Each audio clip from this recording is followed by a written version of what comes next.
বিসমিল্লাহির রহমানির রহিম। আসসালামু আলাইকুম। ইসলামী প্রজাতন্ত্র ইরানের বিশ্ব কার্যক্রমের বাংলা অনুষ্ঠানে আপনাদের স্বাগত জানাচ্ছি। এখন শুনবেন সূরা বাকারার 284 ও 285 নম্বর আয়াতের তিলাওয়াত ও তরজমা। আউযু বিল্লাহি মিনাশ শাইতানির রাজীম। বিসমিল্লাহির রহমানির রহিম।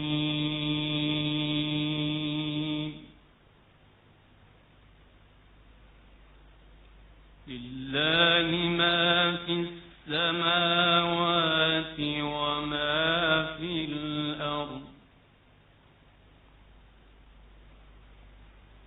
ওয়া ইন তুবদু মা ফি আনফুসিকুম আও তুখফুহু ইউহাসিবকুম বিল্লাহ ফায়াগফিরু লিমান ইয়াশা'উ ওয়া ইউ'আযযিবু মান ইয়াশা',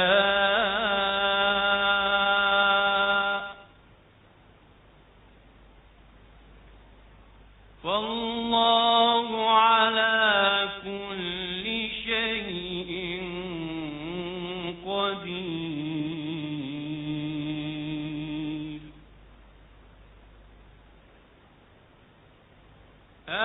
আমানার রাসূলু বিমা উনজিলা ইলাইহি মির রাব্বিহি ওয়াল মুমিনুন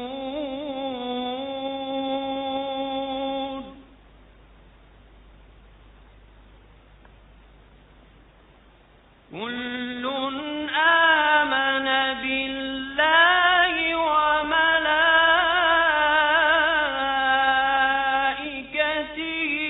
ওয়া কুতুবিহি ওয়া রুসুলিহি কুল্লুন আমানা বিল্লাহি ওয়া মালাইকাতিহি ওয়া কুতুবিহি ওয়া রুসুলিহি লা নুফাররিকু বাইনা আহাদিন মির রুসুলিহি ওয়া ক্বালু সামি'না ওয়া আতা'না গুফরানাকা রাব্বানা ওয়া ইলাইকাল মাসীর।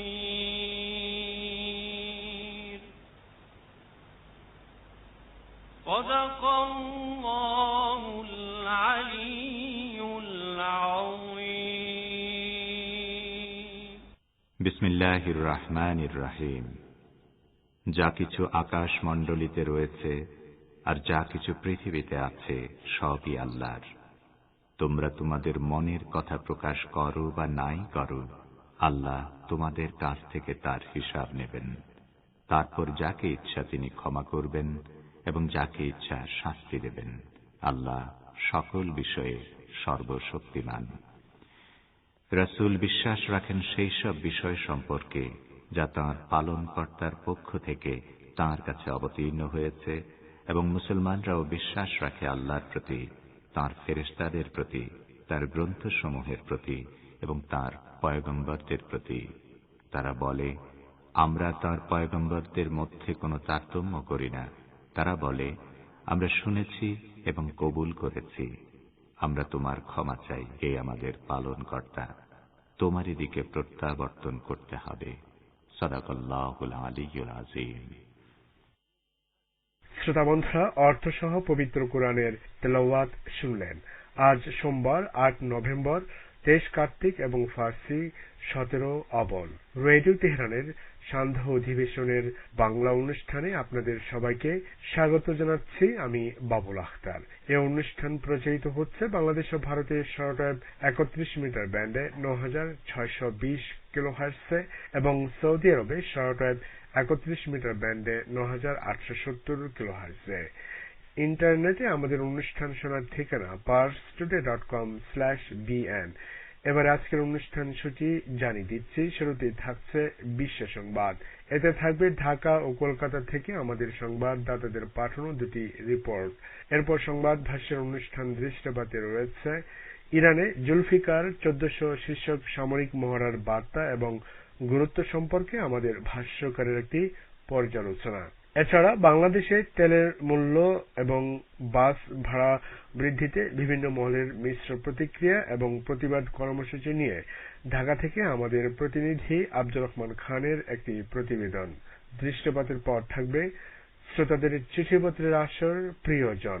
প্রান্তিক আয়োজনে রয়েছে নিয়মিত পরিবেশনা, কথাবার্তা, সবশেষে সংক্ষিপ্ত সংবাদ। আর সময় থাকলে আমাদের সঙ্গে যোগাযোগের ঠিকানাগুলো জানিয়ে দেওয়ার চেষ্টা করব। তবে সবকিছুর আগে সর্বশেষ বিশ্ব সংবাদ।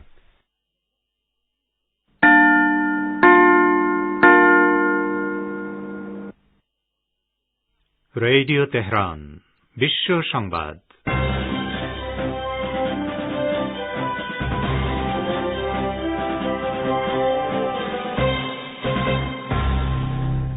সংবাদ শিরোনাম।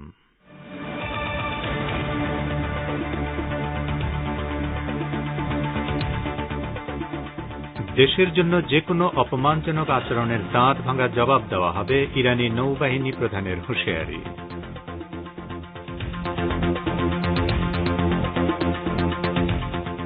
ইরানের মোকাবিলায় দুর্বল অবস্থান নিয়েছে বাইডেন প্রশাসন, মার্কিন সাবেক প্রেসিডেন্ট ডোনাল্ড ট্রাম্পের মন্তব্য। বাংলাদেশে ইউনিয়ন পরিষদ নির্বাচনকে কেন্দ্র করে কুষ্টিয়ার গাংনীতে 2 ভাইকে কুপিয়ে হত্যা, 10 জন আহত।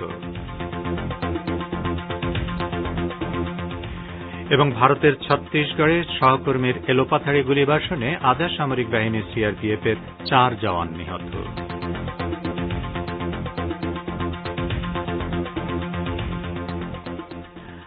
আসসালামু আলাইকুম শ্রোতা বন্ধুরা, গুরুত্বপূর্ণ সংবাদ শিরোনাম শুনলেন এতক্ষণ। এবারে বিস্তারিত বিশ্ব সংবাদে আপনাদের আমন্ত্রণ জানাচ্ছি আমি নাসির মাহমুদ। ইসলামী প্রজাতন্ত্র ইরানের নৌবাহিনীর প্রধান শাহরাম ইরানি বলেছেন, যুদ্ধক্ষেত্রে ইরানের অনেক কথা বলার রয়েছে এবং দেশের জন্য যে কোনো অপমানজনক আচরণের দাঁত ভাঙা জবাব দেওয়া হবে। গতকাল থেকে ইরানের সামরিক বাহিনীর ওমান সাগর এলাকায় শুরু হওয়া যৌথ মহড়ার অবকাশে ওই মন্তব্য করেন শাহরাম ইরানি। জুলফিকার 1400 নামের এই মহড়ায় ইরানের সামরিক বাহিনীর airborne unit, rapid action force, special force এবং নৌবাহিনী অংশ নিচ্ছে। ইরানি নৌবাহিনীর কমান্ডার বলেন, ইরানের জনগণ সবার সাথে খুবই সম্মানের সাথে কথা বলে, কিন্তু কেউ যদি অসম্মান করে তবে তার জবাব হবে চূড়ান্ত। শাহরাম ইরানি জানান, চলমান এই মহড়ার প্রধান লক্ষ্য হচ্ছে ইরানের সামরিক বাহিনীর অভিজ্ঞতা তরুণ সেনাদের মধ্যে বিতরণ করা, যাতে তারা যুদ্ধক্ষেত্রের বাস্তব অবস্থার সঙ্গে পরিচিত হয়ে ওঠে। সাবেক মার্কিন প্রেসিডেন্ট ডোনাল্ড ট্রাম্প ইহুদিবাদী ইসরায়েলের প্রতি সমর্থন ঘোষণা করে বলেছেন, বর্তমান প্রেসিডেন্ট জো বাইডেন ইরানের মোকাবিলায় দুর্বল অবস্থান গ্রহণ করেছেন। তিনি এক ভিডিও বার্তায় বলেন, ইহুদিবাদী ইসরায়েলের সঙ্গে আমেরিকার সম্পর্ক তার শাসনামলের মতো ভালো আর কখনো ছিল না। তিনি জাতিসংঘের মানবাধিকার পরিষদকে আমেরিকা ও ইসরায়েল বিরোধী আখ্যায়িত করেন এবং ওই পরিষদ থেকে আমেরিকাকে বের করে নেওয়ার পদক্ষেপ নিয়ে অহংকার প্রকাশ করেন। সাবেক মার্কিন প্রেসিডেন্ট বলেন, ইরানের পরমাণু সমঝোতা ছিল অন্যায় ও একতরফা। এ কারণে তার প্রশাসন এটি থেকে বেরিয়ে গিয়ে ইরানের উপর কঠোরতম নিষেধাজ্ঞা আরোপ করেছে। ট্রাম্পের ভাইস প্রেসিডেন্ট মাইক পেন্স ওই ভিডিও বার্তায় ট্রাম্পের দাবিগুলোর পুনরাবৃত্তি করে বলেন, বাইডেন ইসরায়েলকে পৃষ্ঠ প্রদর্শন করে ইরানের সঙ্গে পরমাণু চুক্তি সই করতে চান। ইয়েমেনের মধ্যাঞ্চলীয় তেল সমৃদ্ধ মারিব প্রদেশে হুথি আনসারুল্লাহ আন্দোলন এবং তাদের সমর্থিত সামরিক বাহিনী সৌদি মদতপুষ্ট ভাড়াটে গেরিলাদের সর্বশেষ ডিফেন্স লাইনে ঢুকে পড়েছে। এই ঘটনাকে ইয়েমেনি যোদ্ধাদের জন্য বড় ধরনের অগ্রগতি বলে মনে করা হচ্ছে। ঘটনার সঙ্গে সম্পর্কযুক্ত কয়েকটি সূত্রের বরাত দিয়ে লেবাননের আল আখবার নিউজ ওয়েবসাইট এই খবর দিয়েছে। এতে বলা হয়েছে, আল জাওফ প্রদেশ থেকে আকস্মিকভাবে ইয়েমেনি যোদ্ধারা মারিব প্রদেশের উত্তরাঞ্চলে সৌদি অনুগত ভাড়াটে গেরিলাদের অবস্থানে হানা দেয়। তারা ওই এলাকার বিশাল মরুভূমি পার হয়ে সৌদি অনুগত গেরিলাদের ডিফেন্স লাইনে ঢুকে পড়ে এবং এখন তারা হাজরামাউত প্রদেশের সীমান্তের দিকে অগ্রসর হচ্ছে। সূত্রগুলো বলছে, আল খানজার ক্যাম্প থেকে পরিচালিত এই অভিযানের ফলে আল রাওয়াইক এলাকার বিশাল ভূখণ্ড পুনরুদ্ধার করা সম্ভব হয়। সূত্রগুলো বলেছে, গুরুত্বপূর্ণ এই অগ্রগতির ফলে যোদ্ধারা এখন সৌদি অনুগত গেরিলাদের সরবরাহ লাইন কেটে দিতে সক্ষম হবে। গত বছর থেকে মারিব প্রদেশে সৌদি অনুগত গেরিলাদের বিরুদ্ধে অভিযান চালাচ্ছে ইয়েমেনি যোদ্ধারা এবং গত কয়েক মাস ধরে এই প্রদেশ ইয়েমেন যুদ্ধের কেন্দ্রবিন্দুতে পরিণত হয়েছে। ইরাকের প্রধানমন্ত্রী মুস্তফা আল কাজিমি বলেছেন, তাঁর সরকারি বাসভবনে কারা বিস্ফোরক বোঝাই ড্রোন দিয়ে হামলা চালিয়েছে সরকার তা জানে। গতকাল মন্ত্রিসভার জরুরি বৈঠকের পর মুস্তফা আল কাজিমি এই মন্তব্য করেন। তার বরাত দিয়ে আল সুমারিয়া টেলিভিশন চ্যানেল এই খবর দিয়েছে। ইরাকি প্রধানমন্ত্রী বলেন, যারা দেশের নিরাপত্তা ব্যবস্থাকে ধ্বংস করতে চায় তারাই এই হামলার সঙ্গে জড়িত। তিনি বলেন, গতকালের এই অপরাধের সঙ্গে যারা জড়িত আমরা তাদেরকে বিচারের আওতায় আনব। তিনি বলেন, আমরা তাদেরকে খুব ভালোভাবে চিনি এবং তাদের মুখোশ উন্মোচন করে দেব। শনিবার বাগদাদের কঠোর নিরাপত্তা বেষ্টিত গ্রিন জোন এলাকায় অবস্থিত প্রধানমন্ত্রী মুস্তফা আল কাজিমের বাসভবনে ড্রোন হামলা হয়, তবে হামলার পর অক্ষত রয়েছেন আল কাজিমি।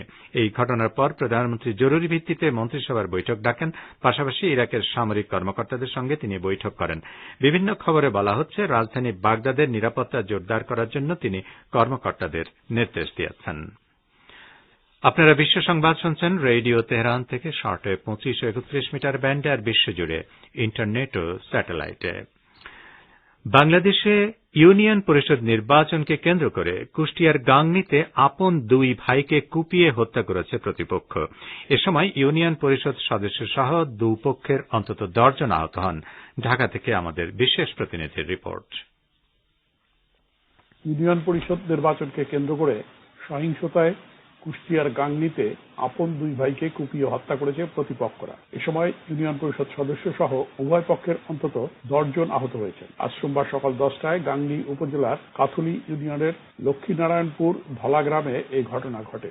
সহিংসতার সংবাদ পেয়ে ঘটনাস্থলে অতিরিক্ত পুলিশ মোতায়েন করা হয়েছে। এছাড়া পিরোজপুরের সদর উপজেলায় নির্বাচনী সহিংসতায় জেলা ছাত্রলীগের সাবেক সভাপতি সহ 2 জন গুলিবিদ্ধ হয়েছেন। এতে আহত হয়েছেন আরো 10 জন। রোববার রাত 8:45টার দিকে সদর উপজেলার শঙ্করপাশা ইউনিয়নে এই ঘটনা ঘটে। গুলিবিদ্ধ 2 জন হলেন জেলা ছাত্রলীগের সাবেক সভাপতি এবং সাবেক ভিপি ফয়সাল মাহবুব শুভ এবং মেহেদি হাসান। আগের দিন শনিবার মাদারীপুরের কালকিনি উপজেলার কয়ারিয়া ইউনিয়ন পরিষদ নির্বাচনে আধিপত্য বিস্তারকে কেন্দ্র করে সংঘর্ষের ঘটনা ঘটেছে। এতে উভয় পক্ষের কমপক্ষে 10 জন আহত হয়েছে। এছাড়া প্রায় 50টি মোটরসাইকেল ভাঙচুর করার অভিযোগও পাওয়া গেছে। এদিকে সংঘর্ষ, ধাওয়া পাল্টা ধাওয়া, নির্বাচনী ক্যাম্প এবং মোটরসাইকেল ভাঙচুর এসব ঘটনায় ভোলার দৌলতখান উপজেলায় অন্তত শতাধিক কর্মী সমর্থক আহত হয়েছে। সর্বশেষ গত শনিবার সন্ধ্যায় দৌলতখান উপজেলার চরপাতা ইউনিয়নের 2 নম্বর ওয়ার্ডের 2 মেম্বার প্রার্থী সমর্থকদের মধ্যে সংঘর্ষে অন্তত 15 জন আহত হয়েছে। Abdur Rahman Khan, radio Tehran, Dhaka. এদিকে জ্বালানি তেলের দাম বৃদ্ধির প্রজ্ঞাপন বাতিল, প্রত্যাহার কিংবা স্থগিত করে মূল্যহার বৃদ্ধির প্রস্তাব বিইআরসি কর্তৃক নিষ্পত্তির লক্ষ্যে বিইআরসিতে পাঠানোর অনুরোধ জানিয়েছে কনজিউমার্স অ্যাসোসিয়েশন অব বাংলাদেশ বা ক্যাব। সংগঠনটি বলেছে, প্রজ্ঞাপন মতে ডিজেল ও কেরোসিনের বৃদ্ধিপ্রাপ্ত মূল্য পুনর্বিবেচনার জন্য বিইআরসিকে অনুরোধ করা হয়েছে। বিপিসি গত 5 বছরের বেশি সময় ধরে রাজস্ব চাহিদার অতিরিক্ত 43,734.78 কোটি টাকা ভোক্তাদের কাছ থেকে অবৈধভাবে আদায় করেছে। আজ এক ভার্চুয়াল সংবাদ সম্মেলনে ক্যাব নেতৃবৃন্দ এসব কথা বলেন। সম্প্রতি বাংলাদেশ পেট্রোলিয়াম কর্পোরেশন বা বিপিসির প্রস্তাব মতে জ্বালানি ও খনিজ সম্পদ বিভাগ গত 3 নভেম্বর ডিজেল ও কেরোসিনের মূল্যহার আকস্মিকভাবে এক প্রজ্ঞাপন দ্বারা লিটার প্রতি 15 টাকা করে বাড়ায়। বিইআরসি আইন অনুসারে পেট্রোলিয়াম সহ সকল জ্বালানির মূল্য পক্ষগণের শুনানির ভিত্তিতে নির্ধারণ করবে বিইআরসি। ভারতের ছত্তিশগড়ে সহকর্মীর এলোপাথাড়ি গুলিবর্ষণে আধা সামরিক বাহিনী সিআরপিএফ এর 4 জওয়ান নিহত ও 3 জওয়ান আহত হয়েছেন। কলকাতা থেকে আমাদের প্রতিনিধি জানাচ্ছেন বিস্তারিত। ভারতের ছত্তিশগড়ে সহকর্মীর এলোপাথাড়ি গুলিবর্ষণের ফলে আধা সামরিক বাহিনী সিআরপিএফ এর 4 জওয়ান নিহত এবং অন্য 3 জন আহত হয়েছেন। আজ সোমবার ছত্তিশগড়ের সুকমায় সিআরপিএফ এর একটি ক্যাম্পের ওই ঘটনায় ব্যাপক চাঞ্চল্য সৃষ্টি হয়েছে। আহতদের চিকিৎসার জন্য হাসপাতালে নিয়ে যাওয়া হয়েছে। ওই ঘটনায় ঘটনাস্থলে রাজীব মণ্ডল, ধনজি, রাজমণি কুমার যাদব এবং ধর্মেন্দ্র কুমার নামে 4 জওয়ানের মৃত্যু হয়েছে। এছাড়া ধনঞ্জয় কুমার সিং, ধর্মাত্মা কুমার এবং মলয় রঞ্জন মহারানা নামে 3 জওয়ান গুরুতর আহত হয়েছেন। রাজ্যের মুখ্যমন্ত্রী ভূপেশ বাঘেল 4 জওয়ানের মৃত্যুর ঘটনায় গভীর শোক প্রকাশ করেছেন। এ ধরনের ঘটনার পুনরাবৃত্তি যাতে না ঘটে সেজন্য প্রয়োজনীয় সব ব্যবস্থা নিতে তিনি পুলিশ কর্মকর্তাদের নির্দেশ দিয়েছেন। মুখ্যমন্ত্রী নিহত জওয়ানদের পরিবারের প্রতি সমবেদনা জানিয়েছেন। ওই ঘটনায় আহত জওয়ানদের উন্নত চিকিৎসার জন্য আধিকারিকদের নির্দেশ দিয়েছেন মুখ্যমন্ত্রী ভূপেশ বাঘেল। রাজ্যের বস্তার অঞ্চলের পুলিশের মহাপরিদর্শক সুন্দর রাজ পি বলেন, পুলিশ তথ্য পেয়েছে যে আজ ভোর 3:15 নাগাদ রিতেশ রঞ্জন নামে এক জওয়ান সহকর্মীদের সঙ্গে বিবাদের পরে তার AK-47 রাইফেল দিয়ে অন্য জওয়ানদের উপরে গুলি চালায়। তিনি বলেন, ঘটনার খবর পেয়ে কর্মকর্তারা সেখানে পৌঁছেছেন। Abdul Hakim, radio Tehran, Kolkata.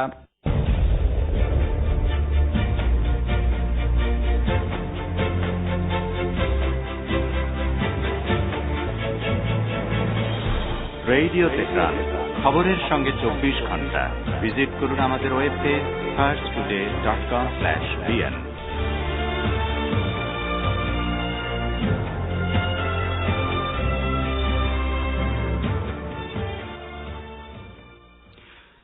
বিশ্ব সংবাদে আবারও স্বাগত আপনাদের। আফগানিস্তানের প্রতিবেশী দেশগুলোর জাতীয় নিরাপত্তা উপদেষ্টাদের নিয়ে নয়াদিল্লিতে অনুষ্ঠেয় বৈঠকে অংশগ্রহণ করতে পাকিস্তান যে অস্বীকৃতি জানিয়েছে সে ব্যাপারে ভারত ক্ষোভ প্রকাশ করেছে। ভারতের পররাষ্ট্র মন্ত্রণালয় রোববার নয়াদিল্লিতে প্রকাশিত এক বিবৃতিতে বলেছে, পাকিস্তানের এই আচরণ প্রমাণ করে দেশটি আফগানিস্তানকে পুরোপুরি নিজের নিয়ন্ত্রণে রাখতে চায়। আফগানিস্তানের নিরাপত্তা ও স্থিতিশীলতা ভারতের কাছে অত্যন্ত গুরুত্বপূর্ণ বলেও ভারতের পররাষ্ট্র মন্ত্রণালয়ের বিবৃতিতে দাবি করা হয়েছে। পাকিস্তানের জাতীয় নিরাপত্তা উপদেষ্টা মুঈদ ইউসুফ কয়েকদিন আগে ঘোষণা করেন তার দেশ নয়াদিল্লিতে অনুষ্ঠেয় আফগানিস্তান বিষয়ক বৈঠকে অংশ নেবে না। এর কারণ হিসেবে তিনি বলেন, যে ভারত আফগানিস্তানে ধ্বংসাত্মক তৎপরতা চালাচ্ছে তার পক্ষে দেশটিতে শান্তি প্রতিষ্ঠায় ভূমিকা রাখা সম্ভব নয়। আগামী 10 নভেম্বর ভারতের জাতীয় নিরাপত্তা উপদেষ্টা অজিত দোভালের সভাপতিত্বে নয়াদিল্লিতে এই বৈঠক অনুষ্ঠিত হওয়ার কথা রয়েছে। বৈঠকে রাশিয়া, ইরান, চীন, পাকিস্তান, তাজিকিস্তান ও উজবেকিস্তানের জাতীয় নিরাপত্তা উপদেষ্টাদের আনুষ্ঠানিক আমন্ত্রণ জানানো হয়েছে। লেবাননের ইসলামী প্রতিরোধ আন্দোলন হিজবুল্লাহর উপমহাসচিব শেখ নাঈম বলেছেন, তার দেশের বিরুদ্ধে সৌদি আরব যে কূটনৈতিক আগ্রাসন শুরু করেছে তার মূল লক্ষ্য হচ্ছে হিজবুল্লাহ। তিনি বলেন, সৌদি আরব লেবাননের উপর আগ্রাসন চালিয়েছে ঠিকই, তবে এর মূল লক্ষ্য হচ্ছে হিজবুল্লাহ এবং তার সামরিক শক্তি ধ্বংস করা। শেখ নাঈম কাসেমের বরাত দিয়ে গতকাল লেবাননের আল মানার টেলিভিশন চ্যানেল এই খবর দিয়েছে। গত মাসে সৌদি আরব রিয়াদে নিযুক্ত লেবাননের রাষ্ট্রদূতকে বহিষ্কার করে এবং বৈরুতে নিযুক্ত নিজের রাষ্ট্রদূতকে দেশে ডেকে পাঠায়। ইয়েমেনের বিরুদ্ধে সৌদি আরব যে যুদ্ধ চাপিয়ে দিয়েছে তাকে সামরিক আগ্রাসন হিসেবে উল্লেখ করে এই আগ্রাসন বন্ধের দাবি জানিয়েছেন লেবাননের তথ্যমন্ত্রী জর্জ কোরদাহি। তিনি আরও বলেছেন, তিনি ব্যক্তিগতভাবে এই যুদ্ধের বিরোধী এবং আরবদের মধ্যে এরকম যুদ্ধ তিনি পছন্দ করেন না। তার এই বক্তব্যের পর সৌদি আরব ক্ষুব্ধ হয়ে লেবানন থেকে রাষ্ট্রদূত বহিষ্কার করে এবং নিজের রাষ্ট্রদূত দেশে ডেকে পাঠায়। এই ঘটনাকে কেন্দ্র করে সৌদি আরব লেবাননের বিরুদ্ধে যেসব ব্যবস্থা নিয়েছে তার জন্য লেবাননের জনগণের কাছে সৌদি আরবকে ক্ষমা চাওয়ার আহ্বান জানিয়েছেন শেখ নাঈম কাসেম। ফিলিস্তিনিদের আত্মনিয়ন্ত্রণাধিকারের পক্ষে জাতিসংঘ সাধারণ পরিষদে যে প্রস্তাব পাশ হয়েছে তাকে স্বাগত জানিয়েছে ইসলামী প্রতিরোধ আন্দোলন হামাস। জাতিসংঘ সাধারণ পরিষদের সাম্প্রতিক এক অধিবেশনে বিশ্বের যেসব দেশ স্বতঃস্ফূর্তভাবে ফিলিস্তিনিদের আত্মনিয়ন্ত্রণাধিকারের পক্ষে ভোট দিয়েছেন তাদের প্রশংসা করে হামাসের অন্যতম মুখপাত্র হাজেম কাসেম গতকাল এক বিবৃতি দিয়েছেন। তিনি বলেন, এই ধরনের সমর্থনের মধ্য দিয়ে একথা পরিষ্কার হয় যে মার্কিন প্রশাসন ফিলিস্তিনিদের আত্মনিয়ন্ত্রণাধিকারের বিপক্ষে অবস্থান নিলেও সারা বিশ্ব তাকে মূলত এই প্রস্তাব পাশের মধ্য দিয়ে একঘরে করে ফেলেছে। জাতিসংঘ সাধারণ পরিষদে ইসলামী সহযোগিতা সংস্থা ওআইসির পক্ষ থেকে ফিলিস্তিনিদের আত্মনিয়ন্ত্রণাধিকারের পক্ষে এই প্রস্তাব উত্থাপন করা হয় এবং বিশ্বের বেশিরভাগ দেশ প্রস্তাবের পক্ষে ভোট দেয়। শুক্রবার জাতিসংঘ সাধারণ পরিষদের 3rd কমিটিতে পাশ হওয়া এই প্রস্তাবের পক্ষে রেকর্ড সংখ্যক 158 দেশ ভোট দেয়। প্রস্তাবের বিপক্ষে আমেরিকা, ইসরায়েল সহ 6টি দেশ ভোট দিয়েছে আর ভোট দেওয়া থেকে বিরত ছিল 10টি দেশ। ইহুদিবাদী ইসরায়েলের সাবেক সেনা কমান্ডার মেজর জেনারেল ইৎজাক ব্রিক বলেছেন, পতনের মুখে রয়েছে ইসরায়েল সরকার এবং বহু সংখ্যক ফ্রন্টে একই সঙ্গে লড়াই করতে প্রস্তুত নয় ইসরায়েলি সেনারা। তিনি বলেন, যদি বহু সংখ্যক ফ্রন্টে লড়াই শুরু হয় তাহলে ইসরায়েলি বাহিনী সম্ভবত ভেঙে পড়বে। ইসরায়েলের সামরিক বাহিনীর দুর্বলতা এবং সরকারের পতনের বিষয়ে তার মন্তব্য কোন ক্ষোভের বহিঃপ্রকাশ নয়, বরং বাস্তবতা, যা উপেক্ষা করার কোন সুযোগ নেই। মেজর জেনারেল ব্রিক বলেন, ভবিষ্যৎ যুদ্ধ হবে অভ্যন্তরীণ ফ্রন্টে এবং এই ধরনের অভিজ্ঞতা ইসরায়েল সরকারের নেই। তিনি বলেন, একটি নতুন যুদ্ধ আমাদেরকে বহু বছর পেছনে ফিরিয়ে নিয়ে যাবে। আমরা আগের যুদ্ধগুলোতে যে সমস্ত কঠিন অবস্থার মুখোমুখি হয়েছি, নতুন যুদ্ধ পরিস্থিতির কাছে তা কিছুই নয়। তিনি বলেন, নতুন যুদ্ধে প্রতিদিন হাজার হাজার ক্ষেপণাস্ত্রের মুখে পড়তে হবে এবং আকাশে বহু ড্রোন উঠতে থাকবে। তো শ্রোতা বন্ধুরা, আমাদের নিউজ ডেস্কে এই ছিল এখনকার মতো সর্বশেষ বিশ্ব সংবাদ। সঙ্গে থাকার জন্য আপনাদের অনেক অনেক ধন্যবাদ।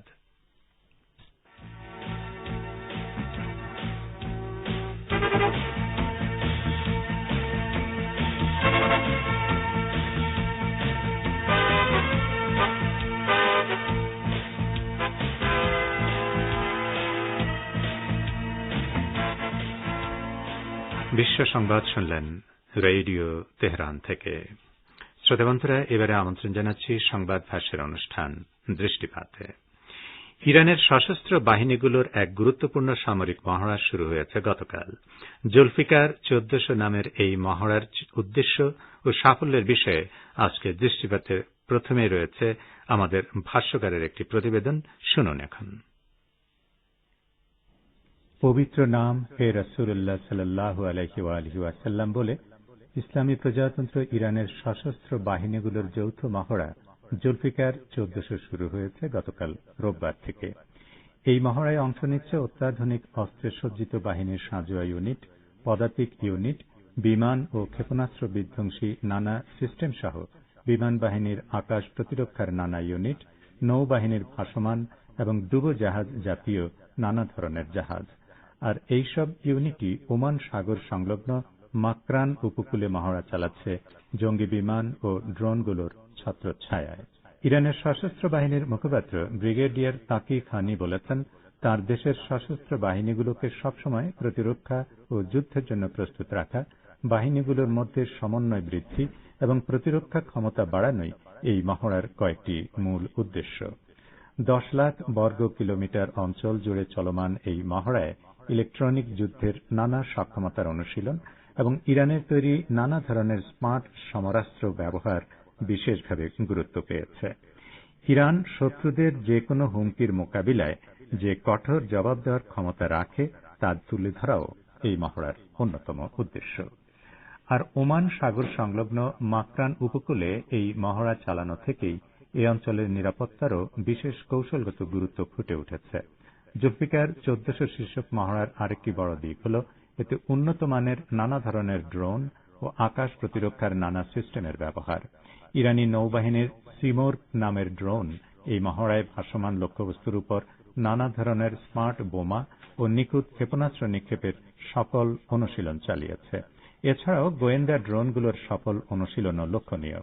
ব্রিটেনের এক গবেষণা রিপোর্টে বলা হয়েছে, প্রতিরক্ষার সক্ষমতার ক্ষেত্রে ইরানে এক সর্বাত্মক বিপ্লব হয়েছে।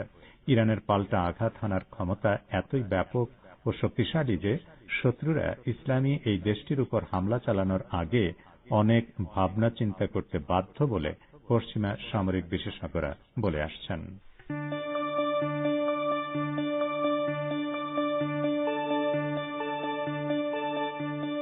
আপনারা রেডিও তেহরানের অনুষ্ঠান শুনছেন সরাসরি তেহরান স্টুডিও থেকে। ইন্টারনেটে আমাদের অনুষ্ঠান প্রতিদিন শুনুন এই ঠিকানায় parstoday.com/bn। ফেসবুক লাইভে যোগ দিন এই ঠিকানায় facebook.com/Radio Tehran BN। আমাদের কাছে ইমেল করার ঠিকানা radioteheran1982@gmail.com। ফিরে আসছি দৃষ্টিপাতে। এবারে দৃষ্টি দেব বাংলাদেশের দিকে। বাংলাদেশে জ্বালানি তেলের মূল্য ও বাস ভাড়া বৃদ্ধির প্রতিবাদে দেশব্যাপী দুদিনের বিক্ষোভ কর্মসূচি ঘোষণা করেছে বিএনপি। এ সম্পর্কে এবারে শুনুন ঢাকা থেকে আমাদের বিশেষ প্রতিনিধির পাঠানো প্রতিবেদন।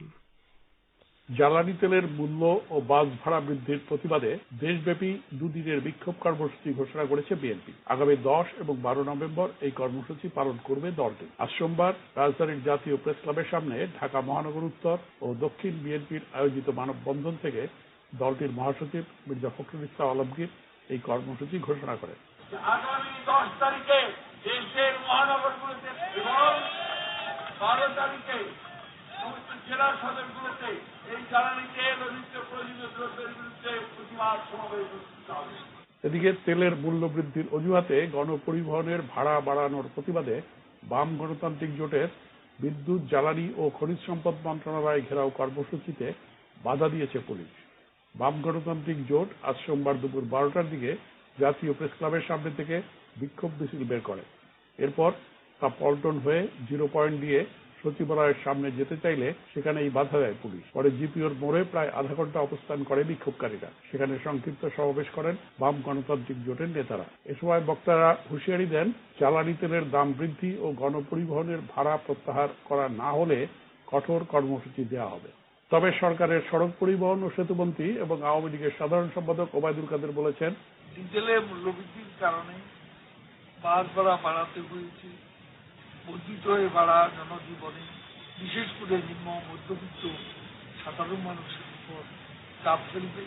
পরিবহন মালিক শ্রমিকদের আমরা একটা বিষয় স্মরণ করিয়ে দিতে চাই, নির্ধারিত ভাড়ার অতিরিক্ত ভাড়া যেন যাত্রী স্বাধীনের কাছ থেকে কোনোভাবে আদায় না করে। এ ব্যাপারে প্রতিশ্রুতি গ্রহণ করে জনস্বার্থে সরকার কঠোর ব্যবস্থা নিতে বাধ্য। আজ সোমবার সকালে তার সরকারি বাসভবনে এক ব্রিফিংয়ে এমন হুঁশিয়ারি দিয়ে মন্ত্রী বলেন, গ্যাস, অকটেন ও পেট্রোল চালিত যানবাহনের ক্ষেত্রে বর্ধিত এসব ভাড়া প্রযোজ্য হবে না। এদিকে জ্বালানি তেলের মূল্য বৃদ্ধির সরকারি প্রজ্ঞাপন বাতিল বা প্রত্যাহারের দাবি জানিয়েছে consumer association of Bangladesh, cab.